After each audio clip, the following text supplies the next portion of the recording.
Morning friends. GST platform के YouTube channel में आप सभी का स्वागत है। जी हाँ फ्रेंड्स, इनकम टैक्स रिटर्न के अंदर अब बजट 2024 में rebate under section 87 capital A में फिर से चेंज किया गया है, क्योंकि आप सबको पता है इनकम टैक्स रेट के अंदर जो स्लैब्स हुआ करते थे for new tax regime financial year 23-24 में कुछ और है और फाइनेंशियल ईयर 24-25 में कुछ और है। तो अब जो ये चेंज हुआ है इसकी वजह से सेक्शन 87 सब सेक्शन ए के अंदर भी जो वर्डिंग्स हैं वो अब यहाँ पर इम्पैक्ट करेंगी, और किस तरीके से करेंगी इसका प्रैक्टिकल आपको पूरे कैलकुलेशंस के साथ इस सेशन में बताने वाला हूँ। तो आप पूरे सेशन के एंड तक जुड़े रहिएगा ताकि आपको भी ये प्रैक्टिकल सिचुएशंस जो है वो अच्छे से समझ में आ जाए। और ऐसे ही important analysis of budget 2024 amendments के लिए आप हमारे यूट्यूब चैनल जीएसटी प्लेटफॉर्म को फॉलो कर सकते हैं नोटिफिकेशन बेल के साथ, ताकि कोई भी वीडियो मिस ना हो। अब मैं आपको स्क्रीन पर लेकर के चलता हूं और वहां आपको दिखाता हूं कि किस तरीके से आपका जो ये इनकम टैक्स रिटर्न है, इस इनकम टैक्स रिटर्न में जो आपने बजट 2024 के बाद कैलकुलेशन देखनी है रूल सेक्शन 87 ए में जो चेंज आएगा वो किस तरीके से आएगा। यहाँ पर आप देख पा रहे हैं मैंने स्लैब रेट्स ओपन किया है for financial year 23-24 and financial year 24-25। दोनों ही केस में आप न्यू टैक्स रिजीम के अंदर बातें करेंगे। न्यू टैक्स रिजीम में ही ये 87 ए का जो इम्पैक्ट है वो आपको समझ में आएगा। फाइनेंशियल ईयर 23-24 की बात करें अगर, तो आपके 3 लाख रुपए तक की इनकम पर कोई टैक्स नहीं लगता है। अगले 3 लाख से लेके 6 लाख की इनकम पर आपको 5% का टैक्स देना है, यानी कि बैलेंस जो आपका 3 लाख रुपए का रहेगा उस पे 5%। 6 लाख से अगले 9 लाख रुपए तक की इनकम पर 10% का टैक्स आपको देना पड़ता था, यानी कि फर्दर 3 लाख रुपए अगर इनकम बढ़ती है तो आपको 10% का इनकम टैक्स लगेगा। 9 लाख रुपए से 12 लाख रुपए अगर आप जाएंगे तो आपको 15%, 12 लाख से 15 लाख जाएंगे तो 20%, और 15 लाख से ऊपर जब चले जाएंगे तो आपको 30% के स्लैब में इनकम टैक्स का पेमेंट किया जाता। अब इसको समझिएगा, जब फाइनेंशियल ईयर 23-24 के लिए आप अपनी इनकम टैक्स कैलकुलेट करेंगे, मान लीजिए आपकी इनकम है 7 लाख रुपीज, तो इस 7 लाख रुपीज के ऊपर जब अपना टैक्स कंप्यूट करेंगे न्यू टैक्स रिजीम के अंदर तो कितना निकलेगा। पहले 3 लाख तक नील है, अगले 6 लाख रुपए तक 5%, यानी कि 15,000 रुपए आपका हो गया 6 लाख रुपए तक का टैक्स। ये आप समझ गए ना, 3 लाख रुपए पे 5% निकल गया 15,000। उसके बाद बैलेंस का जो 1 लाख रुपए रह गया, 6 लाख तक का ये इनकम हो गया, 6 लाख रुपए तक की इनकम पर ये 15,000 का टैक्स, और उसके बाद के 1 लाख रुपए पे 10%, यानी कि 10,000 रुपए। अब आपका जो टोटल आपका टैक्स बन के आया वो कितना बन के आया, 25,000 रुपीज। अब यहाँ पर जो हमारे पास अंडर सेक्शन 87 ए, जब हम लोग बात करते हैं 87 ए के रीबेट की, तो उस सेक्शन 87 ए में ये बात लिखी गई है कि अगर आपका टोटल इनकम 7 लाख रुपीज तक है तो आपको तो आपको जो हम रिबेट देंगे वो देंगे एक्चुअल अमाउंट ऑफ टैक्स या 25,000, विच एवर इज लेस। तो 7 लाख रुपए पे बना टैक्स आपका 25,000, ये पूरा का पूरा अमाउंट जो है वो आपको रिबेट में दे दिया जाता था और आपको कोई भी टैक्स पेमेंट नहीं करनी होती। 87 ए की लैंग्वेज जो है उसमें आपको यहाँ पर चेंजेस जो है एक्सपेक्टेड है, या फिर चेंजेस जो है अकॉर्डिंगली आपको इंटरप्रेट भी करना होगा।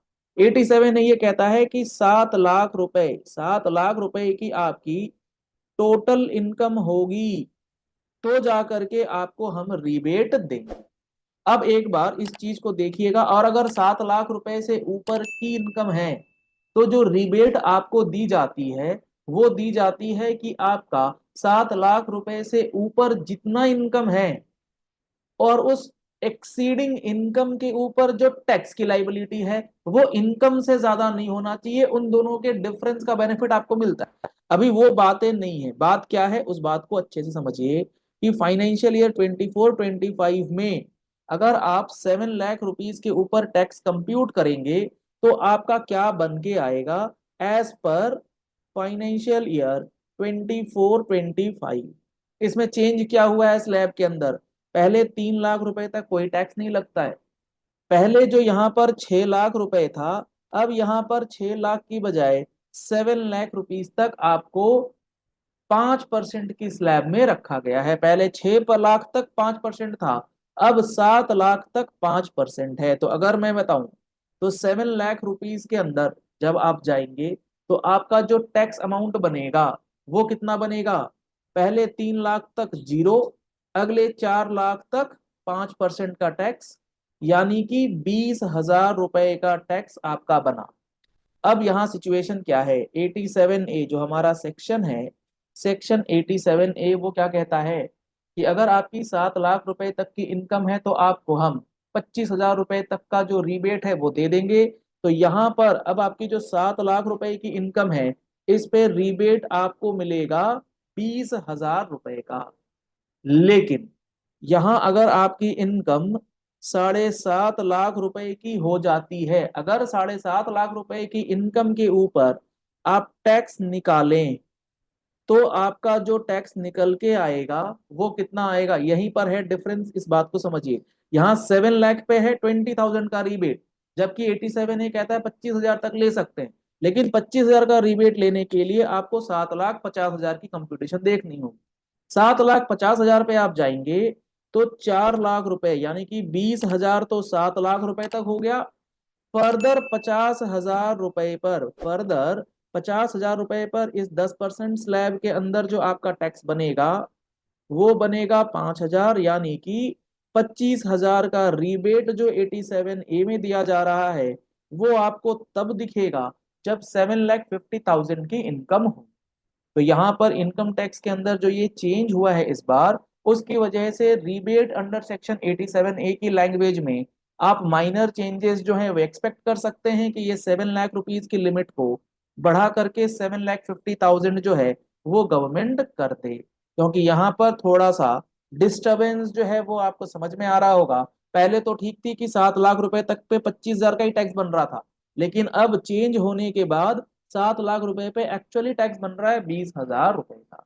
और 25,000 का रिबेट लेने के लिए 7.5 लाख रुपए की इनकम होगी, तो आपको रिबेट जो है 87A का कंप्लीट लिस्ट, कंप्लीट अमाउंट का मिल पाएगा।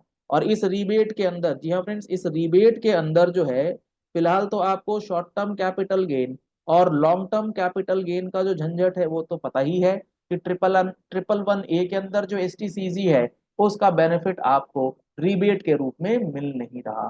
तो इस तरीके से आपका 87A का जो ये चेंज है ये आपको ध्यान में रखना है और अपनी कैलकुलेशन अकॉर्डिंगली फर्दर प्रोसेसिंग के लिए ध्यान में रख करके ही कर। चलिए इस वीडियो को यही एंड करते हैं। आशा करते हैं आपको ये पॉइंट अच्छे से क्लियर हो गया होगा कि 87A के अंदर जो चीजें बदल गई हैं या बदलने वाली हैं, क्लैरिफिकेशन के रूप में आने वाली हैं, वो आपको किस तरीके से समझना है। अगर आपने हमारे चैनल पर पहली बार लॉग इन किया है तो चैनल को फॉलो कर लीजिएगा, सब्सक्राइब कर लीजिएगा नोटिफिकेशन बेल के साथ। ऐसे ही इंपॉर्टेंट वीडियोस आप तक रेगुलरली पहुंचती रहेंगी। Thank you and have a nice day.